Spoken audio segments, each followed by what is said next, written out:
Mis hermanos, que tengan un excelente día hoy de adoración y servicio a nuestro Dios. Estamos completamente en vivo, mis hermanos. Déjenme les cuento algo rápidamente. El día de ayer preparamos el servicio por lo de internet y porque es más conveniente el hacerlo ya grabado. Desgraciadamente tuvimos un pequeño problema en este video y hoy lo estamos haciendo completamente en vivo. Se los digo por lo siguiente, necesitamos y se los pido de todo corazón, que me ayuden en oración para que Dios tome el control tanto de las redes sociales, porque ahorita son muy ocupadas, pero también ando un poquito ya medio rasposo de la garganta. Entonces, mis hermanos, en su infinita misericordia, esperemos que Dios me permita presentar su palabra de la mejor forma, que su nombre sea exaltado, para que sea la edificación de su iglesia y de todo el que nos escucha por primera vez. Mis hermanos, los extrañamos, los amamos. Ciertamente no los amamos como debería de ser. Esa es una debilidad y ese es un pecado que nosotros tenemos y que en lo personal yo confieso delante de todos ustedes. Escuché decir a Paul Washer en la conferencia de expositores en Los Ángeles, California, que el amor que le tienes a tu congregación es de la misma forma al amor que le demuestras a la persona que más se opone a la visión de tu misterio. Como lo dije, obviamente, Paul Washer se estaba refiriendo a pastores, pero el amor que le tienes a Dios, hablando de ti, un congregante normal, el amor que le tienes a Dios, a la iglesia y a tu hermano, es de la misma forma que le tienes a ese hermano que más trabajo te cuesta amar. Ahora, déjame hacerte una pregunta. ¿Qué tanto amas a Dios? ¿Qué tanto amas a tu iglesia y qué tanto amas a tu hermano?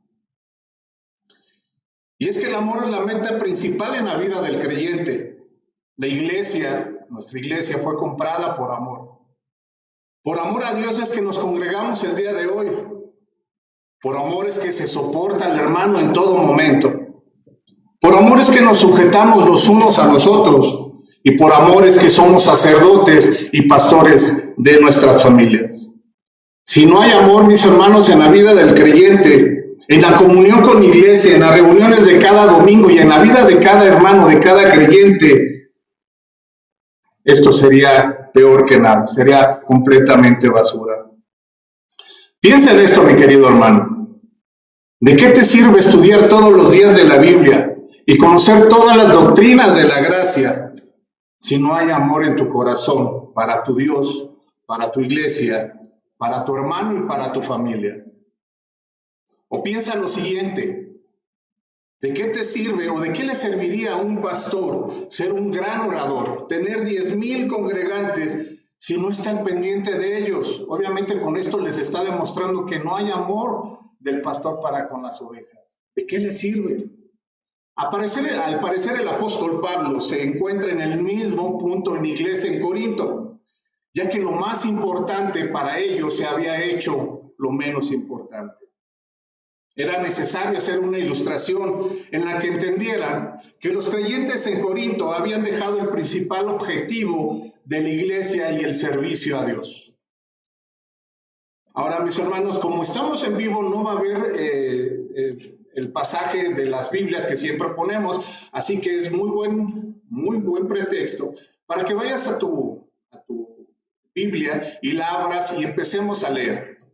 Abramos nuestras Biblias en la primera carta del apóstol Pablo a la iglesia en Corinto, capítulo 13, versículos del 1 al 3. Voy a dar un tiempo, no me voy a ir corrido, sino para que ustedes vayan leyendo en su palabra, en la Biblia, y podamos seguir a lo que les estoy diciendo. A menudo a este capítulo se le ha llamado un himno de amor. Incluso se han hecho varios intentos para meter este capítulo en una métrica poética, pero la estructura del capítulo es claramente una prosa que alcanza su clímax en la exhortación. No hace falta cambiar su formato. Obviamente ahí apreciamos la belleza de esta exhortación en su contenido. Dice así la hermosa palabra de Dios. Primera carta a los Corintios, capítulo 13, versículo del 1 al 3. Si yo hablara lenguas humanas y angélicas, pero no tengo amor, he llegado a ser como metal que resuena o címbalo que retiñe. Y si tuviera el don de profecías y el entendimiento de todos los misterios y todo el conocimiento, y si tuviera toda la fe como para trasladar montañas, pero no tengo amor, nada soy. Y si diera todos mis bienes para comer a los pobres, y si entregara mi cuerpo para ser quemado, pero no tengo amor, de nada me aprovecho. En estos versículos encontraremos las consecuencias de una vida sin amor. Pero quisiera ir más allá, mis hermanos. El propósito del día de hoy es entender que la falta de amor es la ausencia del Espíritu Santo en nuestras vidas. La ausencia de amor es la evidencia de la ausencia del Espíritu Santo en nuestras vidas. No quisiera empezar, mis hermanos, sino poner este tiempo, como les dije hace un ratito, completamente en vivo, para que Dios tome el control absolutamente de todo y que Dios sea el que se glorifique a sí mismo por medio de su palabra. Entonces, mis hermanos, ahí en su casita, por favor, inclinen su rostro y vamos a orar. Señor y Dios, te damos gracias, Padre. Gracias en todo momento por tu hermosa palabra, por tu Espíritu Santo, Señor, que el día de hoy nos convenza, que nos redarguya, Señor, pero sobre todo que nos lleve, Señor, a entender tu hermosa palabra. Y no nada más a escucharla, entenderla, Señor, sino a hacerla. Te pedimos, Padre, que el día de hoy tomes el control de las redes sociales, Señor, y que a pesar de la debilidad de tus siervos, Padre, sea tu nombre exaltado en todo momento. Señor, te lo pedimos, te lo rogamos, en nombre de Cristo Jesús, nuestro Señor. Amén. Entonces, mis hermanos, es así como comienza el apóstol Pablo en el versículo 1, y vemos la primera consecuencia de la falta de amor. De nada sirves. Para los que gusten anotar, el primer punto es de nada sirves. Dice el versículo 1, si hablo en las lenguas de los seres humanos y los ángeles, mas no tengo amor, he llegado a ser bronce haciendo ruido o címbalo que retiñe. Cabe aclararles, mis hermanos, que estoy haciendo la exégesis en la Reina Valera. Entonces, si ustedes tienen otra versión, no importa, es más o menos igual, no hay mucha variación. El apóstol Pablo comienza en este versículo que en muchas ocasiones se ha enseñado de una forma mal y obviamente se ha entendido de una forma pésima. La pregunta sería, ¿el apóstol Pablo está diciendo que se puede hablar lenguas en un dialecto espiritual como algo que nos podemos comunicar con el Espíritu Santo de una forma más eficaz? Escuché decir a un predicador en alguna ocasión que cuando nosotros oramos en lenguas, el diablo no escucha, no tiene capacidad de escuchar ni entender las lenguas. Entonces, los planes que tú haces con el Espíritu Santo se van como por la tangente y el diablo no las escucha. Totalmente incorrecto. Esa es una falacia de toda mentira, como decían por ahí. Dice el versículo, si hablo en las lenguas de los seres humanos y de los ángeles, donde Pablo utiliza la palabra lenguas, en el original utiliza la palabra glosa, de donde se deriva la palabra glosario. Es decir, se está refiriendo al idioma que hablan los seres humanos. Es interesante que muchos argumentarán que el mismo apóstol Pablo hablaba lenguas con lo que dice en el capítulo 14, versículo 18 de esta misma carta. Dice, doy gracias a Dios porque hablo en lenguas más que todos vosotros. Es claro, mis hermanos, que no podemos olvidar el contexto que la iglesia estaba pasando en ese momento. La iglesia venía de una iglesia totalmente pagana, eso ya lo sabemos, que experimentaba éxtasis paganos y que en algunos casos los corintios estaban imitando, obviamente de una forma bastante burda. Es interesante que el apóstol Pablo utiliza la palabra glosa en singular en algunos versículos para señalar los falsos dones o el falso don de lenguas, y en plural en otros versículos para diferenciar entre un don verdadero y un don falso. Casidioro de Reina y Cipriano de Valera, los que hacen la traducción de la Reina Valera, lo identifican muy bien, ya que en el versículo 4 del versículo 14 lo traducen así. No lo busque, yo se lo voy a leer. El que habla en lengua extraña, a sí mismo se edifica. El pastor MacArthur dice, y cito, en cualquier caso, aunque un creyente con un don genuino de lenguas no debía nunca ejercerlo a no ser que la interpretase. Había que interpretarlo siempre. Esto era para que la iglesia recibiera edificación. Es una cláusula de propósito. Cualquier expresión privada de la edificación propia no podía ser un don genuino, porque el propósito de las lenguas solo se logra cuando se ejerce y se interpreta públicamente a fin de que toda la asamblea se edifique. Fin de la cita. Surge una pregunta. ¿Qué pretende expresar el apóstol Pablo con lenguas de los seres humanos y de los ángeles?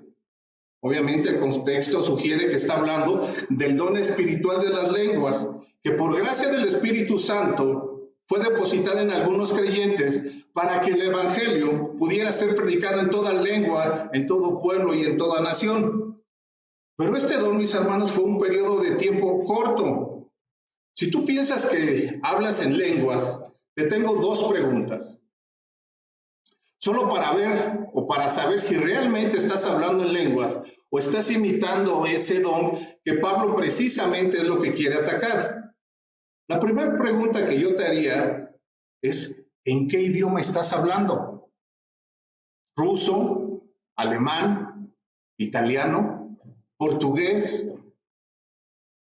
Porque en los libros de los Hechos, capítulo 2, versículos del 6 al 11, cuando viene el Espíritu Santo en Pentecostés, todos hemos leído este pasaje. Dice así, y al ocurrir este estruendo, la multitud se juntó y estaban desconcertados porque cada uno les oía hablar su propia lengua. Estaban asombrados y se maravillaban diciendo, mirad, ¿no son los galileos todos estos los que están hablando? ¿Cómo es que cada uno de nosotros les oímos hablar en nuestras lenguas en la que hemos nacido? Partos, medos, elamitas eran los habitantes de Mesopotamia, de Judea, de Capadocia, del Ponto y de Asia, de Frigia, de Pánfilia, de Egipto y de las regiones de Libia alrededor de Cirene, viajeros de Roma, tanto judíos como prosélitos. Escuchen el 11. Cretenses y árabes les oímos hablar en nuestro idioma las maravillas de Dios. ¿Te das cuenta? La segunda pregunta que yo te haría el día de hoy, ¿hay alguien que te interprete lo que estás diciendo? Obviamente tu respuesta va a ser no. Si no es así, cállate. Es lo que nos dice el apóstol Pablo. Este don al parecer tenía mucho valor entre los cristianos de Corinto y al día de hoy también. En muchas iglesias, si tienes más dones, si hablas lengua y si tienes el don de milagros, el don de sanidad, eres un súper espiritual. Falacia totalmente.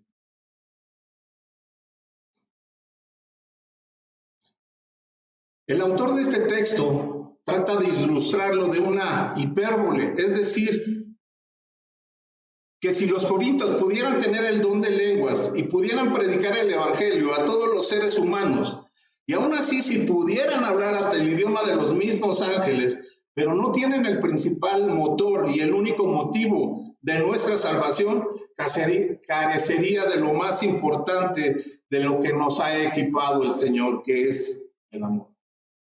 Surge otra pregunta que pudiera ser muy interesante para ti. ¿Se puede hablar el idioma de los ángeles? Algunas iglesias pentecostales y algunas iglesias carismáticas me dirían que sí. La verdad, mis hermanos, es que no hay un solo versículo que pudiera aseverar o afirmar tal declaración. Ellos se basan o ellos tratan de sacar en contexto varios versículos. Uno que ellos utilizan es 2 Corintios capítulo 12, versículo 4. Dice así, que fue arrebatado al paraíso y escuchó palabras inefables que al hombre no se le permiten expresar. Entonces, ¿por qué ellos dicen que sí? que ellos pueden hablar en lenguas, unas lenguas angelicales. Otro versículo que es bastante mal esgrimido o estudiado es el de Romanos 8:26. Dice así: y de la misma manera, también el Espíritu nos ayuda en nuestra debilidad, porque no sabemos orar como conviene, pero el Espíritu mismo intercede por nosotros con gemidos indecibles. Cabe destacar que no vamos a ahondar más en el tema de Romanos 8, pero está hablando de un gemido, de un lloro, como la creación y como todo esto. Lo sacan de contexto para decir que nosotros ahora, la palabra espíritu viene en mayúsculas, quiere decir que es el Espíritu Santo. En todo caso, el que hace gemidos indecibles como las galimatías, quiere decir que son el Espíritu Santo. ¿Te das cuenta cómo no hay nada que esté avalando ese don de lenguas? Posiblemente tú en tu iglesia lo estás invitando nada más para darte una categoría de la que realmente no dice la Biblia. En conclusión, mis hermanos, esta oración no afirma que alguien pudiera hablar en lenguas angélicas. Ya lo vimos, es una exageración, es una hipérbole. Como si decir, si existieran los unicornios y los dragones, yo podría volar y llegar hasta Roma. No quiere decir que yo ya estoy avalando que existan unicornios y dragones, simplemente estoy diciendo que voy volando hacia Roma. Es un ejemplo burdo. Cabe resaltar que hay que hacer un énfasis en lo que el apóstol Pablo quiere resaltar en el texto, que obviamente es la fuente y motivación de inspiración para todo creyente, el amor. El amor. Ágape, esa es la palabra correcta en el original. Ahora, ¿qué es el amor? ¿Qué es el ágape? Esta palabra es muy interesante por muchas razones. Muchas veces se ha tratado de enseñar que hay varios tipos de amor en la Biblia. El amor eros, el amor estorge, el amor fileo y sobre todo el amor ágape. Esto no es así, mis hermanos. Sin embargo, para los griegos sí era así. Ya los confundí, ya me contradije. Déjate lo explico de una forma más clara.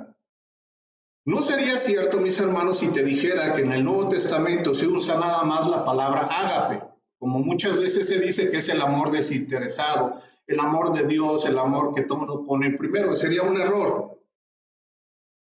Obviamente en Juan 5:20, el apóstol Juan dice lo siguiente. Es más, vamos a sus Biblias, por favor. Abran, el Evangelio según San Juan, capítulo 5, versículo 20. En lo que ustedes están ahí, me echo un traguito.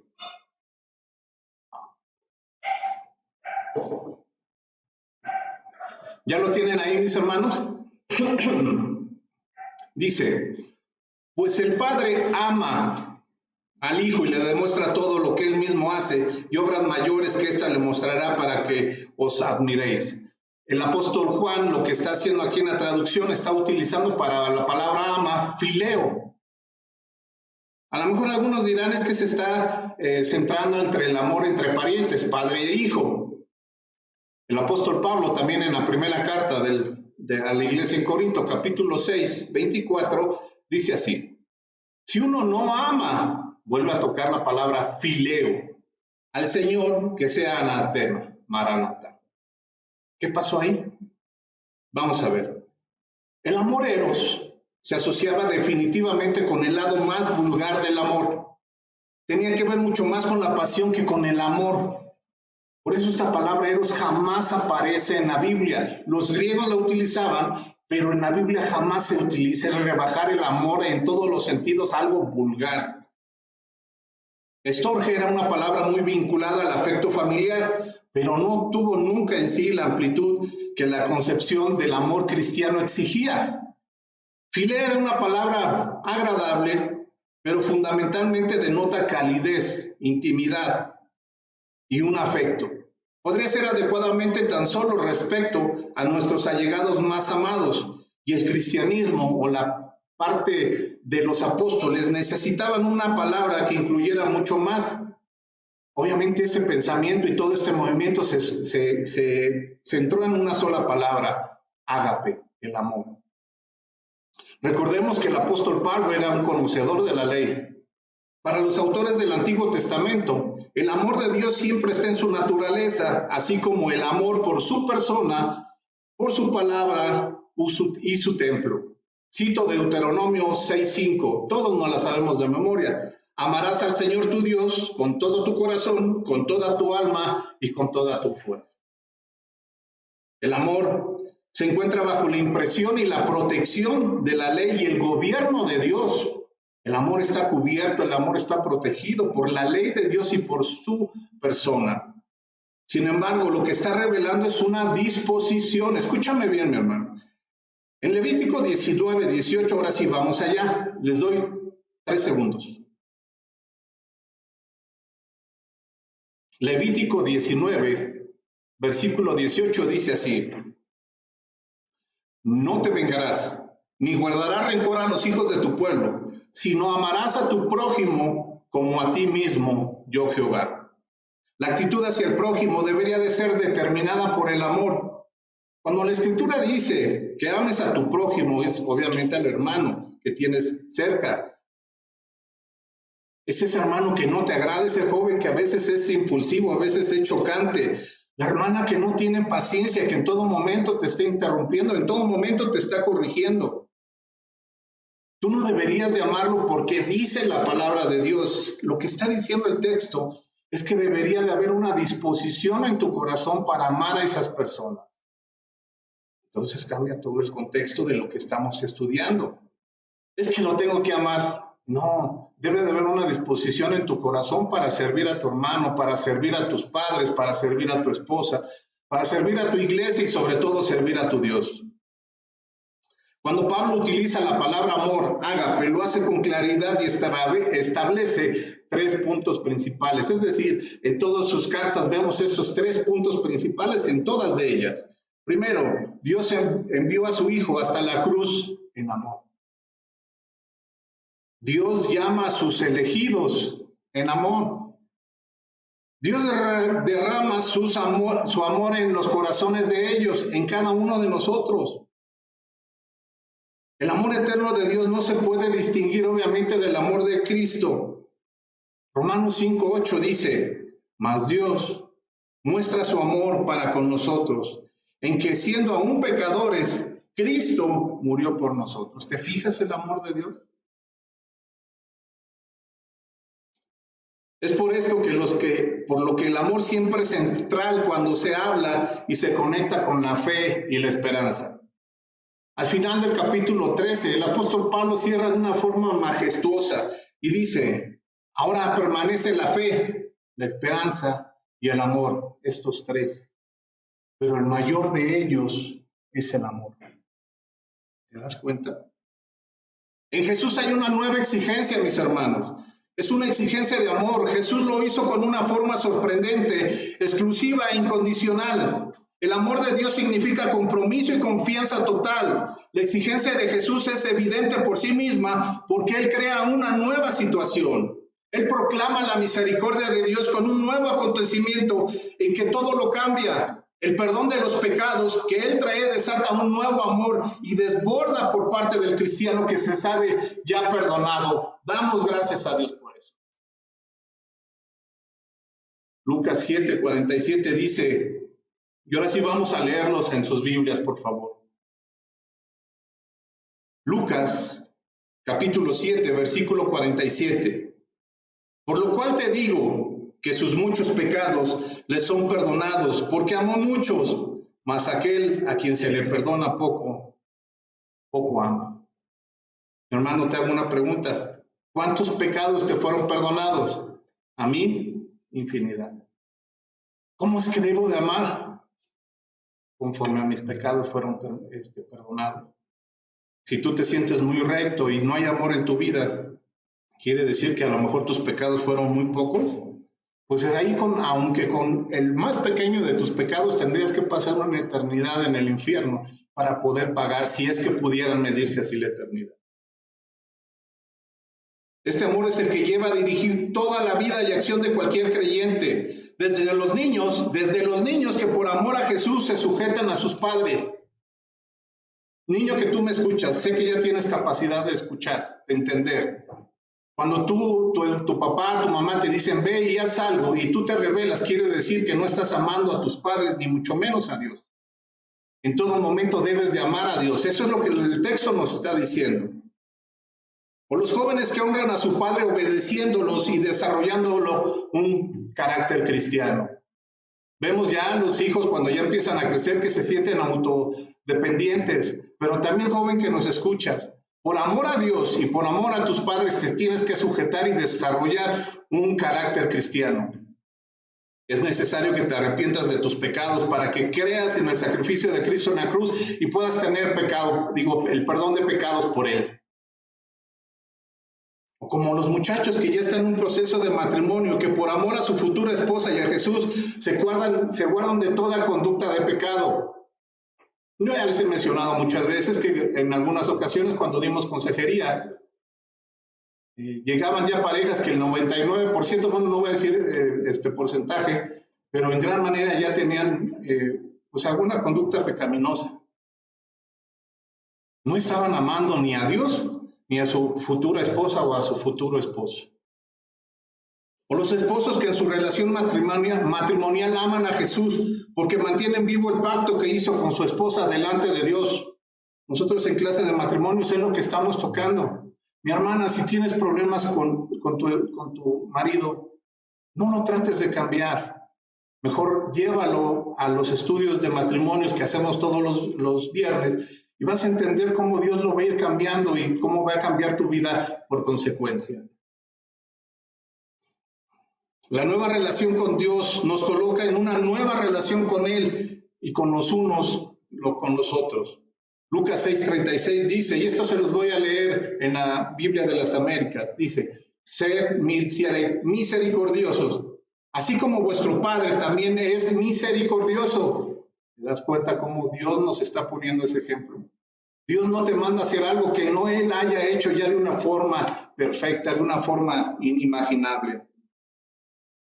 Con respecto a nosotros, el amor de Dios es un amor que perdona. Jesús funda la nueva comunidad a la cual entramos mediante la relación con Él. Por eso el amor a los demás es amor a Él y Él puede pedir un compromiso radical con Él mismo. Juan 5:23, para que todos honren al Hijo así como honran al Padre. El que no honra al Hijo, no honra al Padre que le envió. Si tú nos escuchas por primera vez y piensas que hay un Dios, pero no estás honrando al sacrificio de Cristo en la cruz y al mismo Señor Jesucristo, quiere decir que tú no amas a Dios, que tú estás alejado completamente del gobierno y de la misericordia de Dios. Hay una misericordia general que Dios tiene para con su creación, pero serás llevado al camino de perdición eterna. El Hijo trae la remisión de los pecados. Eso es lo que nos está diciendo el texto. Así es como el Hijo de Dios pide una decisión totalmente incondicional. El apóstol Pablo nos está diciendo que si no está nos está diciendo que si no está este motor en todo lo que hacemos, que si no está el entendimiento y la disposición en nuestras vidas, de nada sirve, de nada somos, nada nos aprovecha. Pero no se queda ahí solamente, mis hermanos, sino que hace una ilustración por demás interesante. Dice el texto, he llegado a ser como metal que resuena o címbalo que retiñe. Estas palabras y esta ilustración es única en todo el Nuevo Testamento. El autor de la carta nos dice que si alguien, ya sea un predicador o un maestro, fueran tan buenos en su forma de predicar y exponer la palabra de Dios, y que sus oyentes experimentaran un placer o admiración por esa elocuencia, pero estos predicadores lo hacen sin amor. Es como un címbalo que resuena, que puede atraer la atención y entusiasmar a los oyentes, pero no tienen valor en ningún momento espiritual, ni con Dios ni con nada. Habitualmente se entiende que en esta ilustración el metal que resuena es el gong que colgaban de los templos y los árboles sagrados, y cuyas notas largas y roncas se hacían sonar en los cultos paganos y sensuales para inducir al éxtasis. Esto es, cuando menos, una metáfora referente a un sonido hueco, es decir, que nada sirve, que nada tiene. ¿Te das cuenta, mis hermanos, que la falta de amor es la ausencia del Espíritu Santo en nuestras vidas? El autor de la carta sigue haciendo en la misma orden de ideas Y vuelve a hacer otra ilustración, versículo 2. Y si tuviera el don de profecía y entendiera todos los misterios y todos los conocimientos, y si tuviera toda la fe como para trasladar montañas, pero no tengo amor, nada soy. Llegamos al segundo punto, a la segunda consecuencia de la falta de amor. Nada eres. En esta segunda oración, Pablo amplía la perspectiva para incluir 3 de los regalos de Dios que Pablo había mencionado en el capítulo 12, ¿lo recuerdan? Incluye la profecía, el don que con regularidad él consideraba de un significado primordial dentro de la iglesia.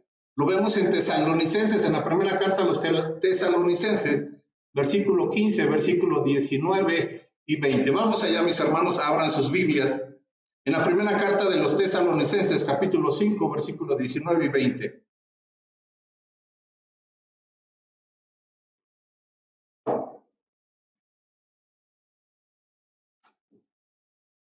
Dice así: no apaguéis al espíritu, no menospreciéis las profecías. Aquí no se está refiriendo en aquellas iglesias donde de repente se para toda la predicación y salen ahí los profetas a decir, así dice el Señor. No se está refiriendo a eso. Significa la proclamación de la mente y el consejo de Dios por medio de su palabra. Recordemos que nosotros tenemos la enorme bendición de tener ya el canon cerrado. Ya no es necesario que nadie dé una interpretación. Ya el significado está en la Biblia, nada más lo podemos aplicar de diferentes formas, pero hay un solo significado en la palabra de Dios. La segunda, pues el segundo don que pone el apóstol Pablo es el conocimiento, que era otro de los favoritos en Corinto. Primera de Corintios, capítulo 1, versículo 5, dice así, no lo busquen, se los voy a leer yo. Porque en todo fuisteis enriquecidos en él, en toda palabra y en todo conocimiento. ¿Te das cuenta? Ya van 2. El tercero es la fe, la cual junto con su modificador, que está diciendo el apóstol Pablo, de tal manera que trasladasen los montes, se refiere al don de una fe especial para obras poderosas con el fin de dar ese punto y el énfasis a los que en ese momento tenían en Corinto. O sea, Pablo recalca 3 veces todos los misterios, toda la ciencia y toda la fe. Si una persona, mis hermanos, pudiera abarcar toda la gama de dones y tener toda la medida de cualquiera de ellos y esa fe, pero no lograra estar llena de amor, esta persona no sería nada a los ojos de Dios, sería un completo inútil. Le sería inútil para poder ocuparlo como un vaso. Esta ilustración, mis hermanos, nos debería de llenar de gran temor como Iglesia Cristiana Sola Gracia y también Iglesia Cristiana Ixtlahuaca. ¿De qué nos sirve a los congregantes que entendamos toda la profecía, es decir, todo el consejo y la mente de Dios mediante la Biblia? ¿De qué nos sirve a los congregantes y seminaristas que tengamos todo el conocimiento, que tengamos 10 años estudiando en el seminario? ¿De qué nos sirve tener a congregantes, seminaristas y pastores que tengan toda la fe si no hay amor? Si no hay amor, mis hermanos, para servirle y guardar su palabra en la iglesia por medio de la santidad, de la disciplina y la misericordia para los demás. Si no hay amor para tenderle la mano al hermano que cayó en pecado y que por medio de la exhortación y la disciplina ayudarle a que se restaure. Que tenga una necesidad económica y que nosotros digamos, pues, como que me está hablando la Virgen de Guadalupe y no hagas caso. ¿De qué nos sirve? ¿De qué nos sirve como ovejas a todos nosotros decir que nuestra iglesia es una iglesia de sana doctrina si no tenemos amor? ¿De qué nos sirve? Ser una iglesia del todo conocimiento y de toda ciencia, de toda esperanza, de toda fe, si no hay amor. Si no podemos ir a los hospitales a predicar el evangelio, si no puedes compartir a tus familiares y a tus vecinos el verdadero y el único amor por Cristo, obviamente que se ve reflejado en la cruz para el perdón de pecados. En lo personal, mis hermanos, este versículo me llena de temor en saber que nosotros podemos caer en esta falta de amor y que realmente estemos vacíos, que seamos inútiles. Que cuando llegue alguien nuevo no podamos acercarnos ni siquiera darle la bienvenida. Que cuando veamos al hermano pecar, no ayudemos a vencer ese pecado. Que cuando tenga una verdadera necesidad, ni lo pelemos.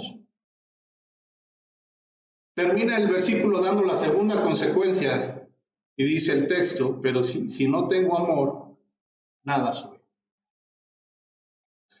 Note que dice nada soy y no dice poco soy. Y sabemos que la palabra nada en el original es nada. La elección y el vocablo es muy importante. El apóstol Pablo resume este versículo diciendo que debemos preocuparnos por usar adecuadamente lo que Dios nos da para provecho de los demás, porque debemos hacerlo todo con amor. El amor no es un don, sino un requisito indispensable para que los dones cumplan la función para la cual han sido dados a la iglesia. El apóstol Pablo no se está preocupando en lo que somos, más se está preocupando en lo que en el amor que nosotros tenemos. ¿De qué nos serviría a nosotros ser grandes pastores si no tenemos amor, si no lo hacemos por amor? Nada somos, mis hermanos. Por eso, mis hermanos de Iglesias Cristianas de Sola Gracia y también de la Iglesia Cristiana de Islahuaca, debemos de entender que cuando nosotros decidimos servir al Señor en iglesia, debemos de estar seguros que es por amor a Dios. Que es amor a Dios, a la iglesia, al hermano. Porque muy seguramente si no tienes amor te cansarás de servir y terminarás por no sirviendo, por siendo una completa estorbo para los demás. Por eso en la membresía de la iglesia es sumamente importante. Realmente si tienes o Dios ha puesto este don de servicio, gloria a Dios, pero que siempre sea para exaltar su nombre y no sea para exaltarte a ti mismo, como un escalafón para poder ir llegando más y más arriba. La falta de amor es la ausencia del Espíritu Santo en nuestras vidas. Pablo ofrece a continuación ejemplos de gran sacrificio personal y llegamos a la tercera consecuencia de la falta de amor. No te ayuda, nada te aprovecha. Dice literalmente el versículo 3, y si diera todos mis bienes para dar de comer a los pobres, es lo que está diciendo el apóstol en el texto. Pablo está reflexionando una vez más en las enseñanzas de Jesús. ¿Cómo es posible que una obra de amor para tu prójimo no pudiera conseguir nada ante los ojos de Dios? Tal vez te estés preguntando. La acción en sí misma es una cosa buena. Obviamente Jesús le encargó a sus seguidores y a sus apóstoles. Obviamente es una obra de beneficio para quien recibe esta acción.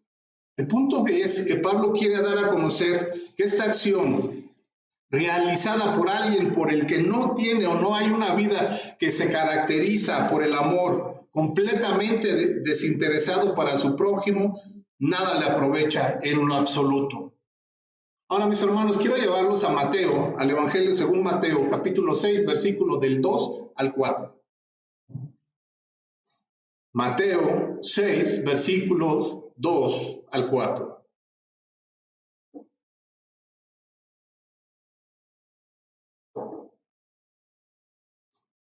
Dice así el texto. Por eso, cuando des limosnas, no toques trompeta delante de ti como lo hacen los hipócritas en las sinagogas y en las calles para ser alabados por los hombres.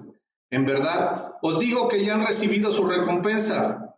Pero tú, cuando des limosnas, que no sepa tu mano izquierda lo que hace tu mano derecha, para que tus limosnas, que sea en lo secreto, tu Padre lo vea y te recompense. Esto es algo que he visto y he hecho en muchas ocasiones, mis hermanos. Tratar de ayudar al hermano que tiene una verdadera necesidad y solo lo hacemos para que nuestros egos o para que mi ego hubiera sido exaltado. Hoy vemos en las redes sociales muchos videos en los cuales se están filmando, dándole pues una limosna o ayudando al que va a vender, al viejito, pero en todo momento el centro no es Dios, el centro es ellos mismos, en todo momento, para decir, mira qué bonito soy, qué guapo soy, cómo me quiero, mira, yo debería de haber sido un ejemplo para la humanidad. Jesús, ¿te fijas cómo les llama? Jesús les dice hipócritas, es decir, un actor en escena, porque el teatro es un mundo falso y los actores son engañadores. Tratan de darte a entender o comprender o llevarte a un mundo que no existe en muchas ocasiones. ¿Te das cuenta, mi hermano, que la falta de amor es la ausencia del Espíritu Santo en nuestras vidas? Sigue el versículo 3 diciendo, y si entregara mi cuerpo para ser quemado. A lo largo, mis hermanos, de la historia de la iglesia, ha existido grupos y movimientos que aseguran que la denegación y la humillación al yo o una flagelación en sí mismo tienen méritos espirituales en sí mismos. Y esto no es diferente al día de hoy. Todavía vemos iglesias que hacen grandes peregrinaciones a centros de idolatría como sacrificios personales. Todavía al día de hoy vemos algunas iglesias que permiten la flagelación de los cuerpos, como la marcha del silencio. Recuerdan que se van flagelando en todo momento para buscar el favor de Dios. Obviamente es para ganar ese favor inmerecido. Ellos dicen que por medio de estos sacrificios pueden tener el favor de Dios. El verdadero centro de tales prácticas no es Dios, no es el prójimo, sino ellos mismos, ya sea en una forma o un temor legalista o por el deseo de alabanza. ¡Ay, qué fe tiene este! O por bendiciones imaginadas como el fruto, como un fruto que pudiera surgir de su corazón. Esto no es así. En la Iglesia Universal de Cristo en ocasiones no es diferente, mis hermanos. En algunas ocasiones vemos iglesias y algunos pastores que enseñan o que sutilmente obligan a sus seguidores a hacer este tipo de sacrificios, apartados completamente del amor a Dios y al hermano y por ignorancia. Tenemos que ayunar 30 días.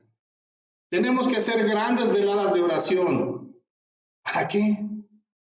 ¿Para hallar el favor de Dios? Déjame te digo algo, mi hermano. Así te rocíes con gasolina y te prendas fuego, no tendrás el favor de Dios por este tipo de medios. No lo tendrás. No importa cuánto puedas sufrir por causa de su servicio. No importa cuánto sufras por llevar una vida de fe. No tendrás ninguna ganancia si estas dos partes no son llevadas con amor en tu vida. Sería totalmente vano, ya que abre una puerta al orgullo y es muy peligroso, mis hermanos. Ofrece un fundamento para que uno se sienta justificado por sí mismo, por las obras que nosotros hacemos, y esto puede hacer un lado o hacer a un lado la cruz de Cristo. El propósito, mis hermanos, es que hoy entendamos que la falta de amor es la ausencia del Espíritu Santo en nuestras vidas. Termina diciendo el texto, pero no tengo amor, de nada me aprovecho. Al final del versículo, el apóstol Pablo, siguiendo el mismo orden de ideas, el autor de la carta deja claro que el amor no está contraponiéndose a los dones. Más bien Pablo está defendiendo la absoluta supremacía y necesidad del amor para que alguien pueda asegurarse que es totalmente cristiano. Pero estas cosas deben de producirse en nuestras vidas ante una vida que sea revestido en amor. Porque sin amor uno pierde de vista el punto central del cristianismo. Sin amor, de nada te ayuda. Lo más fácil de trasladar este párrafo a nuestros días es la situación en aquellos momentos. Hasta el día de hoy. Es sencillamente darle una nueva expresión a este propósito en función de cómo concebirle una vida propia en todo momento. Por ejemplo, si yo soy maestro de la Biblia, pero no tengo amor, de nada sirves, nada eres y nada te ayuda. Si soy un gran músico y estoy en la alabanza de mi iglesia, pero no tengo amor, de nada sirve, de nada eres y en nada te ayuda. Y si yo tengo una iglesia de sana doctrina, pero no tengo amor, si yo predico con gran elocuencia, igualito a Pablo, pero no tengo amor, no sirve de nada, nada eres y nada te aprovecha. Nuestro llamado, mis hermanos, es a edificar el cuerpo de Cristo, edificar nuestras vidas y edificar las vidas de la misma iglesia. Los dones y los ministerios ciertamente sirven para edificar, Pero estos lo hacen cuando canalizas el amor de Dios.